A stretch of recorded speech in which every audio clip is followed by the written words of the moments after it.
Hey there and welcome. We're going to talk about this incredible hidden energy that's literally all around us. It's called potential energy, and today we're about to unlock its secrets.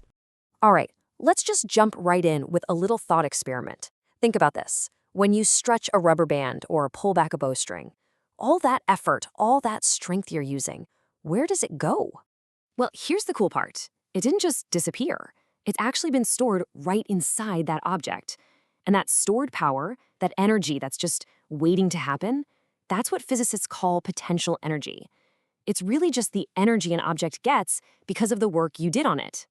Okay, so what is this energy of position? Let's really dig into that. It sounds kind of technical, but trust me, it's something you already understand.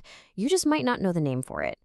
Yeah, the best way to picture it is, well, it's like energy that's on standby, just waiting to be used. Like, imagine you're holding a book way up high over the floor, right? It's not moving, but it has the potential to do something. It could fall, it could make a noise, it could release energy. That is potential energy, right there in your hands.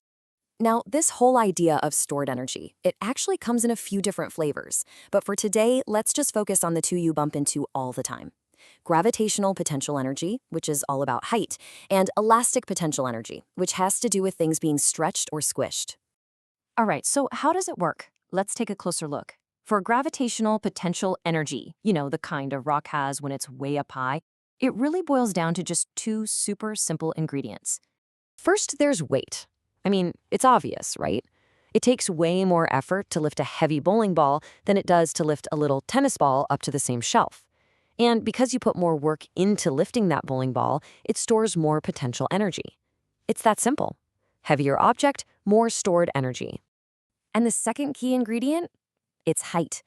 Lifting that bowling ball 1 meter off the ground takes some work, but lifting it 5 meters? Whoa, that's a lot more work. So you guessed it, the higher you lift something, the more gravitational potential energy you're packing into it.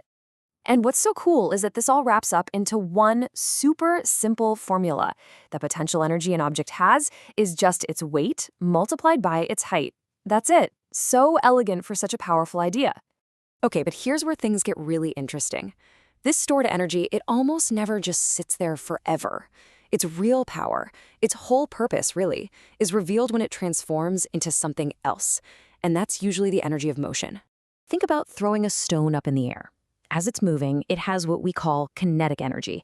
That's the energy of motion. But as it goes higher, it starts to slow down. Why?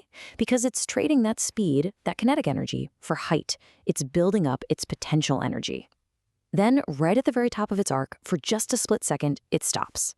At that moment, all of its energy is potential.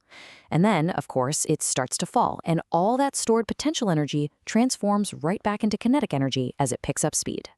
This constant swapping back and forth, it isn't just a coincidence. It's following one of the most fundamental rules in the entire universe, the law of conservation of energy. It basically says you can't create or destroy energy. You can only change it from one type to another. The grand total of energy always stays the same. A pendulum is the perfect way to see this in action. Picture it, swinging. When it gets to its highest point, it hangs there for just an instant, right? At that exact moment, its speed is zero, so it has zero kinetic energy. All of its energy is stored up as potential energy. But then, what happens? It swings down through the very bottom of its path. That's where it's at its lowest point, but it's also moving its absolute fastest. And here, the whole situation has flipped on its head. It has maximum kinetic energy and pretty much zero potential energy. The transformation is complete. So this constant energy swap isn't just some neat trick for a physics class. It's a powerful principle that we figured out how to use to power our entire world in some pretty amazing ways. I mean, look at hydroelectric dams. They are a massive, real-world example of this. By holding back a gigantic lake of water high up, they're storing an unbelievable amount of gravitational potential energy. Then, when they open the gates, all that stored energy is unleashed. It converts into the kinetic energy of falling water, which spins these huge turbines and generates the electricity that powers our homes and cities. But it's not all about height and fighting gravity. Remember that rubber band from the beginning? That brings us to our second big type of potential energy, elastic potential energy. And this one is all about storing energy just by changing an object's shape. Yup, anytime you stretch something or squish it or bend it, you're basically loading it up with potential energy. A drawn bow is just storing energy that's about to fling an arrow. A spring you've pushed down is storing energy that can pop something open. Even a diving board, when it's bent under a diver's weight, that's stored energy ready to launch them high into the air. Okay, let's bring this all back down to earth for a second. Let's put some actual numbers on this so you can see what potential energy really looks like on a human scale. Just how much energy are we talking about here? So imagine a world-class weightlifter.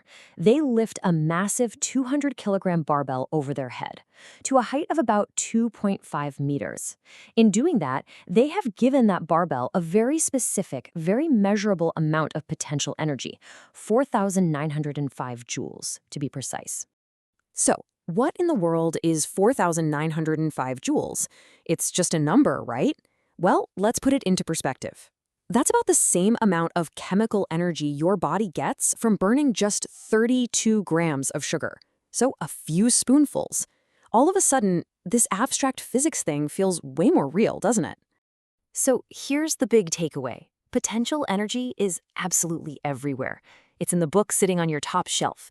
It's in the stretched out cord of your headphones. It's even in the water waiting in the pipes above your head. The world around you is just jam-packed with this hidden, stored energy waiting for its moment to be released. And now that you know what you're looking for, the only question is, where are you going to spot it next?